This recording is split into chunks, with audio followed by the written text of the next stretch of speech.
Students, आज हमारा vectors का 9th लेक्चर है। जियो स्टडी। अब जूम इंस्टीट्यूट के साथ साथ आपको ये भी याद रखना है, हमारा जियो स्टडी, जूम इंस्टीट्यूट ऑनलाइन, ये हमने आप लोगों के लिए ऑनलाइन प्लेटफॉर्म लॉन्च किया है, जिस पर आप लोगों को स्टडी के लिए सब मटेरियल, नीट के लिए, IIT JEE के लिए सभी कुछ यहाँ पर मिलेगा। चलिए शुरू करते हैं। अब 9th लेक्चर में लास्ट लेक्चर में हमने क्या बात की थी कि क्रॉस प्रोडक्ट की प्रॉपर्टीज हमारी चल रही थी। उसमें हमने लास्ट टाइम क्रॉस प्रोडक्ट को कैलकुलेट करना सीखा था। अब जरा क्रॉस प्रोडक्ट से आगे बढ़ते हैं। कैलकुलेट करना तो हमारे से आ गया, जरा 10th प्रॉपर्टी पे आते हैं।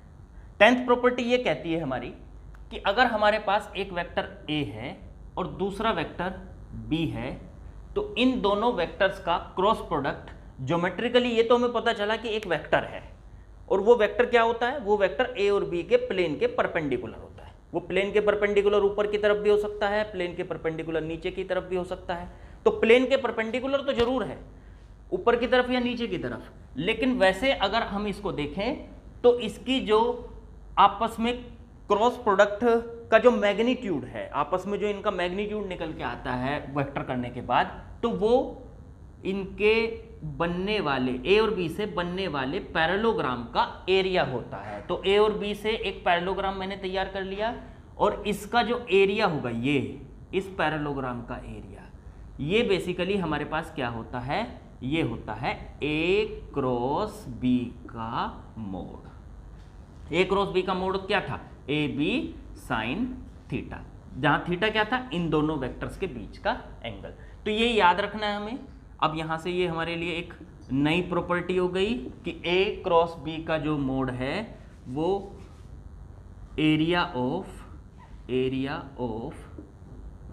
Parallelogram, area of parallelogram by A vector and B vector. A vector और B वेक्टर से बनने वाला एरिया जो पैरेललोग्राम का है वो A क्रॉस B के इक्वल होता है। अभी देखो, इसी में प्रॉपर्टी को थोड़ा सा आगे बढ़ाते हैं। 11th प्रॉपर्टी में हम इस बात को लिखेंगे।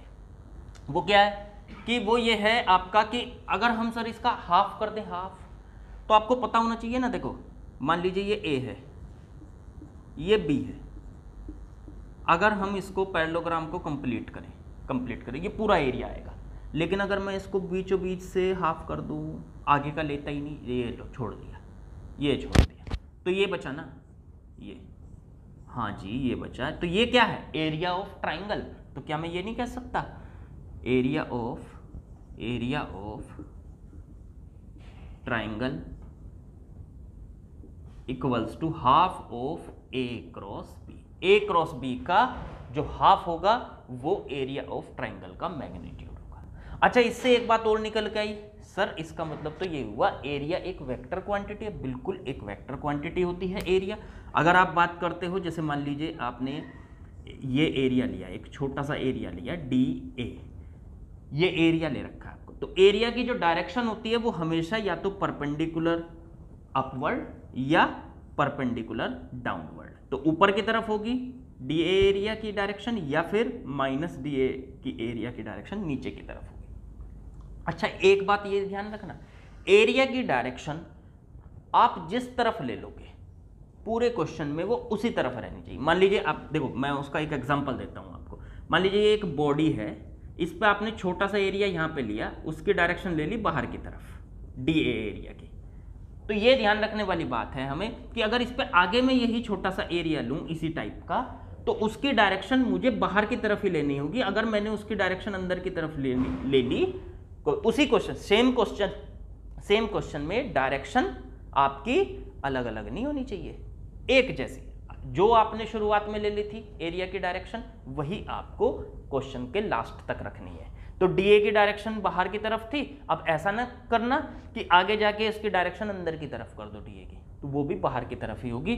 तो क्वेश्चन में ये याद रखना है, इस तरीके से, इस गलती से आपको बचना है। ये मिस्टेक जो है ये नहीं होनी चाहिए क्वेश्चन के अंदर। एरिया की डायरेक्शन चाहे जिस तरफ ले लो, वो आपकी मर्जी है। आप पूरे क्वेश्चन में अंदर की तरफ ले लो, कोई दिक्कत नहीं, अंदर ही रहने देना फिर उसको।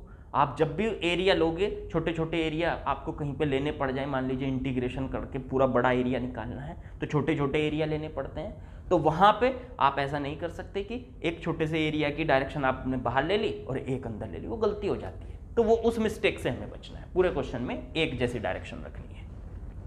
अब यहाँ से दो बातें हमें पता चली, एक तो ये कि ए क्रॉस बी का जो मैग्नीट्यूड है वो बेसिकली ए और बी से बनने वाले पैरेललोग्राम का एरिया होता है।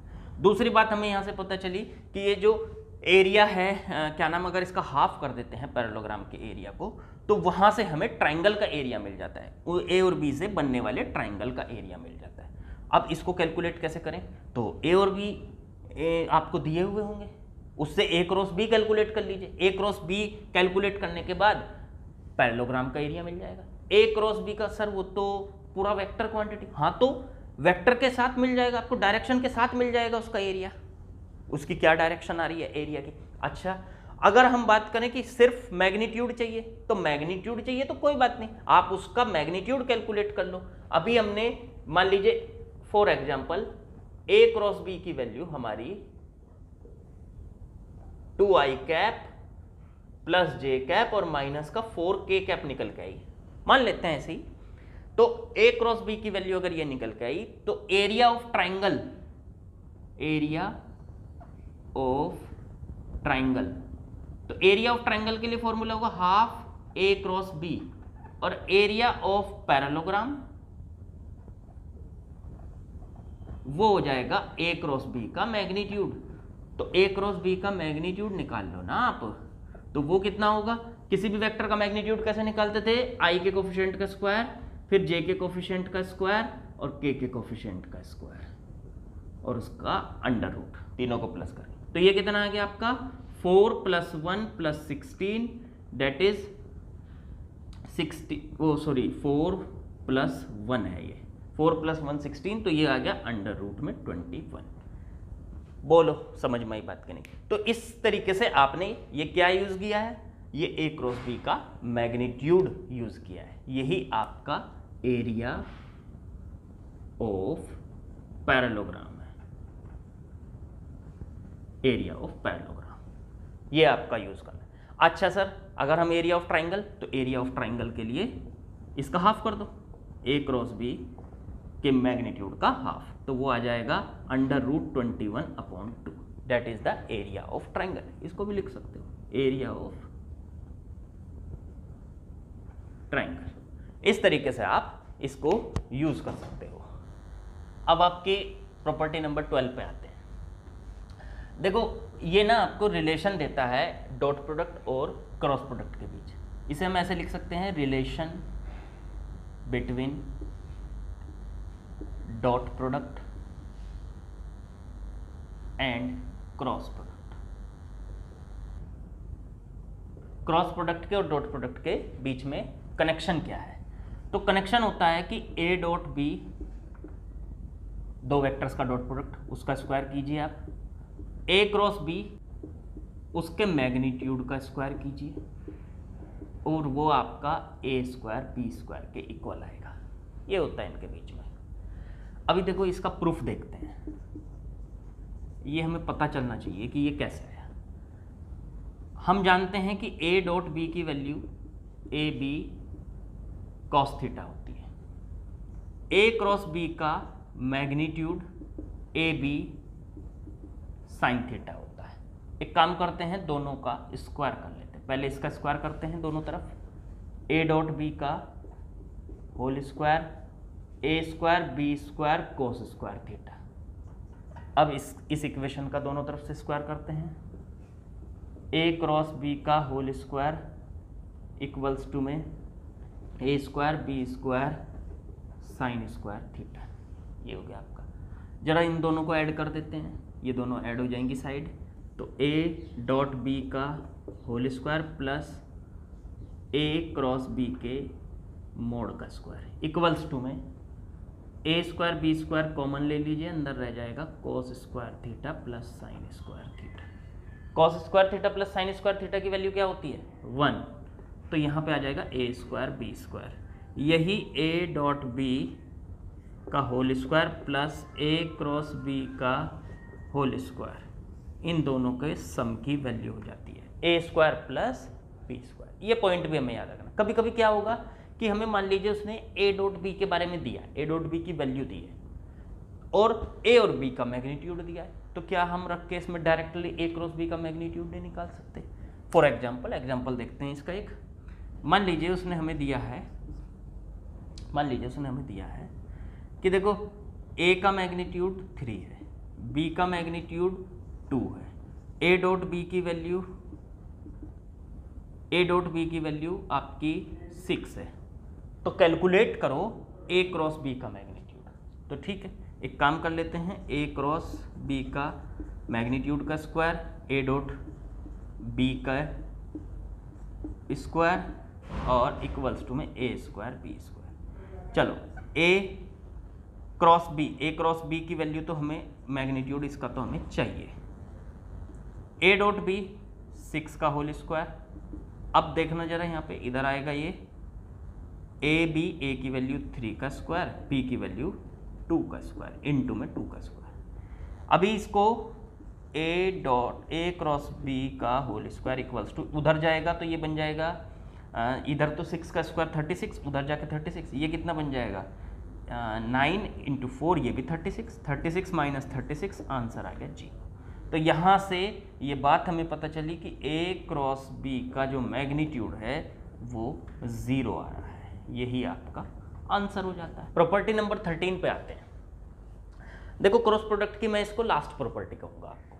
वैसे तो इसको मुझे शुरू में पढ़ा देना चाहिए था, लेकिन मैं आपको इसलिए नहीं पढ़ाता इसको शुरू में, क्योंकि जब भी हमें दो वेक्टर्स के बीच में एंगल निकालना है ना, तो हमें क्रॉस प्रोडक्ट का यूज़ ना करके डॉट प्रोडक्ट का यूज़ करना है। क्योंकि डॉट प्रोडक्ट का यूज़ करना ईजी है, उसको कैलकुलेट करना ईजी है, क्रॉस प्रोडक्ट का यूज़ करके उसको कैलकुलेट करना थोड़ा सा टफ पड़ता है। लेकिन कहीं पे मजबूरी हो सर साइन थीटा की वैल्यू निकालने की, तो वहाँ पे यूज़ करना ही पड़ेगा। तो इसलिए हम इसको कहेंगे कि ए क्रॉस बी का magnitude A B sine theta होता है। एन कैप हट गया इसके सामने से, क्योंकि सिर्फ मैग्नीट्यूड ले रहे। अब मुझे मान लीजिए इनके बीच का एंगल साइन थीटा की वैल्यू निकालनी है, तो वो हो जाएगा ए क्रॉस बी का मोड अपॉन में ए बी। ये ध्यान रखना है हमको। तो इस तरीके से, इस फॉर्मूले से आप थीटा की वैल्यू को कैलकुलेट कर सकते हो। बिल्कुल नहीं करनी लेकिन इस फॉर्मूले से, क्योंकि मैंने बताया था कॉस थीटा वाला A dot B upon A B, उससे यूज करोगे तो उससे इजी भी पड़ेगा आपको, क्योंकि ए डॉट बी निकालना आसान है, ए क्रॉस बी निकालना, उसके लिए आपको क्या यूज करना पड़ेगा, डिटर्मिनेंट यूज करना पड़ेगा। डिटर्मिनेंट यूज करना पड़ेगा, फिर उसको कैलकुलेशन करनी पड़ेगी, फिर उसका मैग्नीट्यूड निकालना पड़ेगा, तब यहाँ पे रखोगे तो स्टेप्स ज़्यादा हो जाएंगे ना, ज़्यादा काम करना पड़ेगा। तो थीटा ही निकालना है तो हम कॉस थीटा निकाल लेते हैं ना, कॉस थीटा से साइन थीटा भी आ जाता है। तो चलो साइन थीटा का और करना चाहते हो तो करो, अगर आप करना ही चाहते हो और कहीं पे मजबूरी हो तो साइन थीटा की वैल्यू ए क्रॉस बी का मैग्नीट्यूड और अपॉन में ए बी होती है। एक एग्जांपल ले लेते हैं इसके लिए। मान लीजिए ए 2i cap 3j cap plus 4k cap है और बी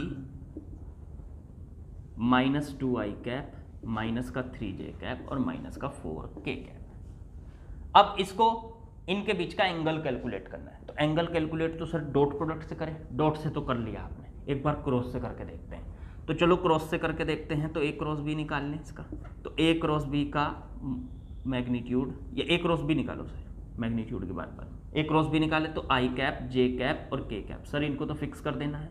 फिर ए के कोफिशिएंट्स 2 3 4, फिर बी के कोफिशिएंट -2 -3 -4।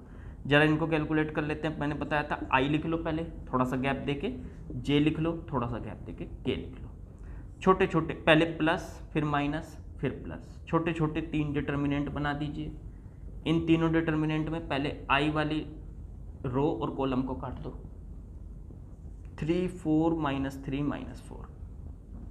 फिर जे वाले को काटो, तो ऐसे काटा ऐसे काटा, फिर ये बचा 2 -2 4 -4। फिर के वाले, फिर 2 -2 के वाला, इसे काटा रो को और कॉलम को, तो बचे ये 4। तो 2 -2 3 -3। अब जरा इनको सॉल्व कर लेते हैं। आई कैप बाहर है, पहले मैंने बताया था ये एरो लगा लो बस। ये एरो आपको ये बताएगा कि इन दोनों की मल्टीप्लाई पहले होनी है। इसकी मल्टीप्लाई इसके साथ की माइनस का 12, फिर माइनस अपनी तरफ से लगाना है, फिर इन दोनों की मल्टीप्लाई, ये भी माइनस का 12 है तो माइनस का 12, फिर माइनस में j, अब इन दोनों की मल्टीप्लाई -8, फिर माइनस अपनी तरफ से लगाना है, इन दोनों की मल्टीप्लाई -8, फिर k, फिर इन दोनों की मल्टीप्लाई -6, फिर माइनस अपनी तरफ से -6। अगर आप इसको देखें कि ये माइनस माइनस प्लस बन गया, +12 -12 आपस में कैंसिल, +8 ये माइनस माइनस प्लस, +8 -8 आपस में कैंसिल, +6 -6 आपस में कैंसिल, 0। तो इसका मतलब ये a क्रॉस b जो वेक्टर है वो 0i कैप + 0j कैप और 0k कैप बन गया। क्या मैं इसको 0 वेक्टर नहीं बोल सकता? बिल्कुल बोल सकते हैं, ये 0 वेक्टर आ गया। अब a क्रॉस b की वैल्यू होती थी a b साइन थीटा, ये पता है। वैसे तो प्रॉपर्टी मैंने आपको बताई थी कि अगर a क्रॉस b 0 वेक्टर आ जाए तो इसका मतलब दोनों वेक्टर पैरेलल हैं, पर पैरेलल होने में तो दो पॉसिबिलिटी है ना भाई, या तो वो सेम डायरेक्शन पैरेलल है तो थीटा की वैल्यू 0 डिग्री होगी, या फिर वो एंटी पैरेलल है तो थीटा की वैल्यू 180 डिग्री होगी। तो कौन से वाले पैरेलल हैं वो देखना पड़ेगा हमको। तो उसके लिए अब हमें ये तो पता चल गया कि a क्रॉस b की वैल्यू 0 है, यहाँ से a क्रॉस b का मैग्नीट्यूड 0 है, तो साइन थीटा की जो वैल्यू आई, ए बी को इसके नीचे ले जाओ, 0 आ गई। अब साइन थीटा 0 है तो दो पॉसिबिलिटी हैं, जैसे ही साइन थीटा 0 आएगा, थीटा इज इक्वल टू 0 पे भी 0 है और थीटा इज इक्वल टू 180 पे भी 0 है। अब यहां आंसर कौन सा है? 0। तो ऐसी जगह आके फंस जाओगे आप अगर साइन का यूज करोगे कहीं कहीं क्वेश्चन में, और ज्यादातर बस सिर्फ पैरेलल वाले क्वेश्चन में। तो इसलिए कॉस का यूज करोगे तो आपको एकदम से पता चलेगा 180 है या थीटा है, वहां पे इस तरीके से आप आके नहीं फंसोगे। तो ठीक है, चलो फंस गए तो यहां से निकलने का तरीका यह है, आप ये देख लो ना, आपने ये तो पढ़ ही रखा है कि सेम डायरेक्शन पैरेलल कब होते हैं और एंटी पैरेलल कब होते हैं। तो पैरेलल होने के लिए कंडीशन क्या थी कि इनके कोफिशिएंट्स का रेशो करो, a का कोफिशिएंट i का 2, b में i का coefficient -2 equals to 3/-3 equals to 4/-4। क्या इसकी वैल्यू -1 नहीं आ गई? तीनों की वैल्यू इक्वल है, और किसके इक्वल है? -1। मैंने आपको बताया था कि अगर ये वैल्यू लैम्डा आ जाए और लैम्डा की वैल्यू, अगर ये वैल्यू लैम्डा आ जाए, ये तीनों की जो वैल्यू है इसे लैम्डा कह देता हूं मैं, ये वैल्यू लैम्डा आ जाए और लैम्डा इक्वल्स टू -1। अब अगर ये वैल्यू माइनस है तो कौन से पैरेलल है? Anti parallel. याद करो, एंटी पैरेलल। अब जब एंटी पैरेलल होंगे तो क्या होगा? एंटी पैरेलल होंगे तो सर थीटा की वैल्यू 180 डिग्री होगी। इस तरीके का ये वाला केस होगा अगर वो एंटी पैरेलल होते हैं तो। अब देखिए, इसके आगे बढ़ते हैं, कुछ क्वेश्चंस हम करेंगे सॉल्व। जैसे ये क्वेश्चन लिखा हुआ आपके सामने, a -5i cap + 2j cap + 3k cap and b vector xi cap + 4j cap + 6k cap. अब आपसे बोला गया कि ये दोनों ना पैरेलल वेक्टर्स हैं। अगर ये पैरेलल वेक्टर्स हैं तो x की वैल्यू को कैलकुलेट करो। अब पैरेलल वेक्टर्स के बारे में मैंने क्या बताया कि उनका क्रॉस प्रोडक्ट क्या होता है? 0। तो उनका क्रॉस प्रोडक्ट 0 होता है तो a क्रॉस b का मैग्नीट्यूड 0 होगा 4a vector parallel with p vector, चाहे वो सेम डायरेक्शन पैरेलल हो या वो एंटी पैरेलल हो। तो इसका मतलब ये हुआ कि हम इसका क्रॉस प्रोडक्ट निकालें, 0 के इक्वल रखें, x की वैल्यू अपने आप आ जाएगी, बिल्कुल आ जाएगी। चलो करके देखते हैं। a क्रॉस b निकालते हैं तो मैं, ये आ गया डिटर्मिनेंट आपका a क्रॉस b कैलकुलेट करने के लिए। तो पहली रो तो फिक्स है, i j और k लिख लेते हैं।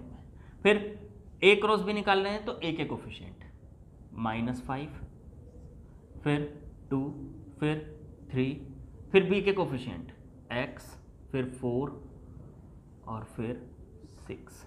बोलो ठीक है कि नहीं? अब यहां से इसको इक्वल्स टू में 0 वेक्टर रखते हैं। ये 0 वेक्टर रखना, याद रखना, क्योंकि ये वेक्टर के इक्वल। अभी यहां से तो पूरा का पूरा a क्रॉस b निकल के आएगा ना, a क्रॉस b पूरा निकल के आएगा कंप्लीट। तो चलो रखते हैं इसको, जरा सॉल्व करो। तो सर i लिख लें, थोड़ा सा गैप देके j लिख लें, थोड़ा सा गैप देके k लिख लें। कई क्वेश्चन हो जाएंगे इस पर, आपको पता चल जाएगा, याद हो जाएगा कैसे कैसे करना। फिर प्लस माइनस और प्लस लिख लेते हैं, छोटे छोटे 3 डिटर्मिनेंट बना लेते हैं, छोटे छोटे 3 डिटर्मिनेंट बना लेते हैं। आई वाली रो काटे, आई वाला कॉलम काटा, 2 3 4 6। फिर जे वाला कॉलम, जे वाली रो काटे, -5x 3 6। ठीक है, आप के वाला कॉलम काटा, के वाली रो काटी, तो -5x 3 -5x 2 4। देखो ये बचा ना, ये और ये कटा तो -5x 2 4 ये बचा आपके पास, और इक्वल्स टू में 0 वेक्टर, 0 वेक्टर।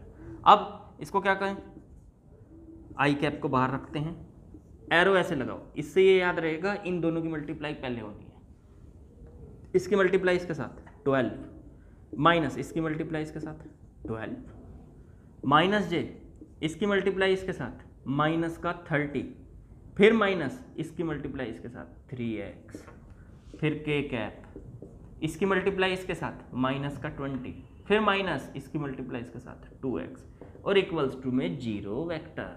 ध्यान दीजिएगा 0 वेक्टर है। क्या हम इसको ऐसे नहीं लिख सकते? चलो अगली लाइन में लिखता हूँ। हम यहाँ पे आ जाएंगे तो ये 12 - 12 कितना हो जाएगा 0, तो ये बन जाएगा 0 इंटू में आई कैप, फिर प्लस ये कितना बन जाएगा, माइनस कॉमन लेके बाहर निकाल लीजिए, यहाँ प्लस हो जाएगा, तो प्लस में जे कैप, और अंदर बचता है 30 प्लस 3x। बोलो यही बचेगा कि नहीं? अब यहाँ से माइनस बाहर निकाल लीजिए, ये माइनस बाहर आ जाएगा, तो माइनस का के कैप, और इक्वल्स टू में, मैं इसको थोड़ा सा इधर लिखता हूँ, यहाँ पे लिख देता हूँ, माइनस का के कैप -20, हाँ तो माइनस बाहर आ जाएगा तो प्लस हो जाएगा, ये +20 प्लस 2x, और इक्वल्स टू में 0 वेक्टर। बोलो समझ में आई बात कि नहीं? तो ये सब कुछ 0 वेक्टर के इक्वल। अब एक बात बताओ, 0 वेक्टर को आप क्या लिख सकते हो? सर 0 वेक्टर को हम लिख सकते हैं 0 इंटू आई कैप प्लस 0 इंटू जे कैप प्लस 0 इंटू के कैप, ये लिख सकते हैं। तो अब देखो दोनों तरफ के कोफिशिएंट्स की कंपेयर कर लो, इधर आई का कोफिशिएंट 0, इधर आई का कोफिशिएंट 0, इक्वल है, कोई दिक्कत नहीं। दो वेक्टर इक्वल कब होते हैं? जब आई और जे और के कोफिशिएंट दोनों तरफ के इक्वल होते हैं। तो अब ये जे का कोफिशिएंट, तो यहाँ पे जे का कोफिशिएंट 0, तो 30 प्लस 3x इक्वल्स टू में 0, तो x की वैल्यू आ गई, इसे इधर लेके जाइए, माइनस का 30 अपॉन में 3 माइनस में 10। अब k का कोफिशिएंट के कोफिशिएंट के इक्वल, 20 प्लस 2x, इधर k का कोफिशिएंट है 20 प्लस 2x, वो भी माइनस में, और वो 0 के इक्वल है, तो माइनस तो 0 के साथ कोई दिक्कत नहीं है, माइनस 0 हो जाएगा तो वो 0 ही रहेगा। तो x की वैल्यू यहाँ से आ गई आपकी माइनस का 20 अपॉन में 2, तो ये भी x की वैल्यू -10। अब सर आ तो इसी से गई थी, इससे करने की क्या ज़रूरत थी? भाई देख लो, कंफर्म कर लो कि इससे भी वही आ रही है या नहीं। अगर दोनों से अलग अलग आई ना तो x की वैल्यू एग्जिस्ट ही नहीं करेगी। अगर दोनों से अलग अलग आए तो x की वैल्यू एग्जिस्ट नहीं करेगी, दोनों से सेम आनी चाहिए, इसलिए यहाँ पे सेम आ रही है, तो आंसर हो गया x इक्वल्स टू में -10। मेरे ख्याल से आप लोगों को यहाँ तक ये बात सारी की सारी समझ में आ गई होगी कि a क्रॉस b वेक्टर। लेकिन अभी इसी क्वेश्चन को मैं एक लाइन में करता हूँ, शॉर्टकट।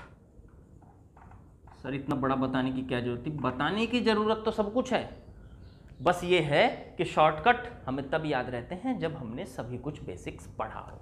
अब शॉर्टकट क्या है?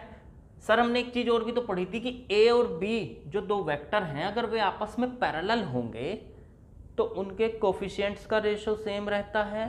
हाँ सर, तो वही लगाओ ना यहाँ पे, जब a और b पैरेलल दे ही रखे हैं तो इसका कोफिशिएंट -5 अपॉन में इसमें कोफिशिएंट x i का, ऐसे इसका कोफिशिएंट 2 अपॉन में इसका कोफिशिएंट 4, इसका कोफिशिएंट k का 3, इसमें k का कोफिशिएंट है 6। अगर आप इसको देखोगे तो ये आ चुका है आपका माइनस का 5 अपॉन x इक्वल्स टू में 2/4 1/2, और यहाँ पे भी 1/2। तो x की वैल्यू क्या हो गई? x की वैल्यू मैं यहाँ थोड़ा सा यहाँ पे सॉल्व कर देता हूँ। x की वैल्यू क्या हो गई? माइनस का 5 अपॉन x इक्वल्स टू में 1/2, तो क्रॉस मल्टीप्लाई करो, x की वैल्यू -10, यही आपका आंसर हो जाता है। ये बिल्कुल एकदम शॉर्टकट है, एक लाइन में आंसर। क्या जरूरत थी क्रॉस प्रोडक्ट करने की, इतना मुश्किल करने की उसको? तो मुश्किल मत कीजिए, कोशिश कीजिए।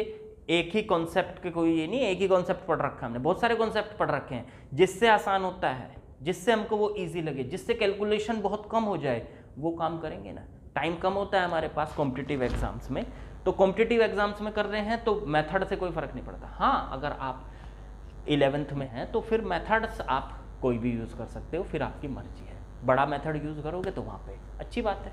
अब देखो आगे क्वेश्चन हमारा बनता है, ए कोई वेक्टर दिया हुआ है 2i cap 2j cap minus k cap, B कोई वेक्टर दिया है i cap minus 2j cap, और हमें फाइंड करना है a plus B cross a minus B की वैल्यू। अब सर इसका तरीका तो ऐसे है कि पहले a प्लस बी निकाल लें, फिर a माइनस बी निकाल लें और दोनों का क्रॉस प्रोडक्ट कर दें। एक तो तरीका वो है, एक तरीका ये भी तो हो सकता है ना कि हम पहले इनको, क्योंकि डिस्ट्रीब्यूशन लो यहाँ पे अप्लाई होता है, तो इन पे डिस्ट्रीब्यूट कर देते हैं इनकी वैल्यूज़ को, a क्रॉस a बन गया, फिर a माइनस, इसके माइनस का भी, तो ये माइनस है तो a का क्रॉस माइनस b के साथ, तो ये हो गया a क्रॉस b और माइनस लग गया बाहर।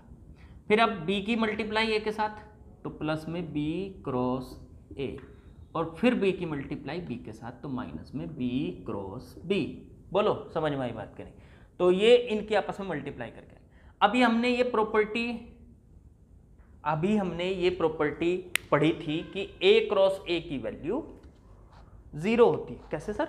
ये प्रॉपर्टी तो हमने पढ़ी ही नहीं, कहीं पढ़ी है भाई। हमने ये नहीं पढ़ा कि दो पैरेलल वेक्टर्स अगर होते हैं a और b, पैरेलल होते हैं अगर, तो उनका क्रॉस प्रोडक्ट क्या होता है? a क्रॉस b की वैल्यू 0 होती है सर। तो जब हम दोनों ही वेक्टर a और a ले रहे हैं, पहला वेक्टर भी a है और दूसरा वेक्टर भी खुद a है, दोनों वेक्टर एक ही है, दूसरा वेक्टर भी a है, तो भाई ये तो पैरेलल होंगे ही, तो इनका क्रॉस प्रोडक्ट क्या होगा? आपस में 0। तो इसलिए हम यहाँ से ये बात हम कह सकते हैं कि a क्रॉस a की वैल्यू 0 वेक्टर होती है। ये पॉइंट हमें ध्यान रखना है क्योंकि दोनों पैरेलल है, तो a क्रॉस a की वैल्यू तो 0 वेक्टर हो गई, माइनस में a क्रॉस b, प्लस में b क्रॉस a, फिर b क्रॉस b भी 0 वेक्टर हो गया। अब 0 को किसी के भी साथ ऐड कर दो वेक्टर के तो वही रहेगा, 0 तो हट गया, तो ये बच्चा माइनस का a क्रॉस b और प्लस का b क्रॉस a। एक काम करो, a क्रॉस b को अगर रिवर्स करें, b क्रॉस a लिखें तो माइनस लग जाता है, तो इस पे पहले से माइनस लगा हुआ है तो ये प्लस हो जाएगा। या ये प्रॉपर्टी याद करो, ये प्रॉपर्टी याद करो कि a क्रॉस b जो होता था वो माइनस b क्रॉस a के इक्वल होता था। इसका उल्टा भी था, b क्रॉस a इक्वल होता था माइनस का a क्रॉस b। तो देखो यही प्रॉपर्टी लगा दी मैंने, माइनस a क्रॉस b को b क्रॉस a लिख लिया। चलो जी, ये कितना हो गया? 2 इंटू बी क्रॉस a। अब 2 इंटू बी क्रॉस a, 2 को बाहर रखो, b क्रॉस a की वैल्यू निकाल दो, डिटर्मिनेंट b के कोफिशिएंट, पहले तो i, j और k, इनको फिक्स करो। अब b के कोफिशिएंट, i का कोफिशिएंट 1, j का -2, k का है नहीं तो इसका मतलब 0, ठीक है। फिर a के कोफिशिएंट 2 2 -1, 2 2 -1, और बस इसको सॉल्व कर लेते हैं। तो यहाँ से ये 2 इंटू बी क्रॉस a की वैल्यू आ जाएगी, और यही वैल्यू किसकी थी? ये था ना, इसको ही तो सॉल्व करके ये आया, तो इसकी वैल्यू जो होगी वो इसकी वैल्यू होगी, यही हमारा आंसर होगा। तो ठीक है, बस 2 को बाहर रखते हैं, पहले i को लिख देते हैं i कैप, थोड़ा सा गैप देके j कैप, थोड़ा सा गैप देके k कैप। अब मैं बार बार वो डिटर्मिनेंट नहीं लिखूंगा, प्लस माइनस प्लस, अब मैं डायरेक्ट इसकी मल्टीप्लाई करता हूँ। बहुत क्वेश्चन कर लिए हमने, तो इसे काटो इसकी मल्टीप्लाई इसके साथ 2, फिर माइनस इसकी मल्टीप्लाई इसके साथ 0, फिर j वाले में इसको काटो इसकी मल्टीप्लाई इसके साथ -1, फिर इसकी मल्टीप्लाई इसके साथ 0, फिर k वाले में इसे काटो इसकी मल्टीप्लाई इसके साथ 2, फिर इसकी मल्टीप्लाई इसके साथ माइनस प्लस हो जाएगा, और ये हो जाएगा 4। तो सॉल्व करा के आपका कितना आ गया? आपका 2। ये किसकी वैल्यू है? ये वैल्यू है इसकी पूरे की, तो इसकी वैल्यू आ गई आपकी a plus b cross a minus b, इसकी वैल्यू आ जाती है जो ये आई है। इसे डायरेक्ट लिख देता हूँ, देखो 2 की मल्टीप्लाई यहाँ करो, तो यहाँ पे बचा 2 इंटू 2 4 i कैप, फिर 2 की मल्टीप्लाई इसके साथ, ये -1 है, माइनस प्लस और इंटू में 2, तो प्लस का 2j कैप, फिर इसके ये बन गया 6 इंटू में 2 12 के कैप। ये आपके पास इसका आंसर हो जाता है। इस क्वांटिटी की value a plus B cross a minus B quantity की वैल्यू ये वेक्टर आ जाती है। यही है हमारा आंसर। मेरे ख्याल से बात यहाँ तक एकदम क्लियर हो गई। क्रॉस प्रोडक्ट के बारे में हमने काफ़ी क्वेश्चन कर लिए।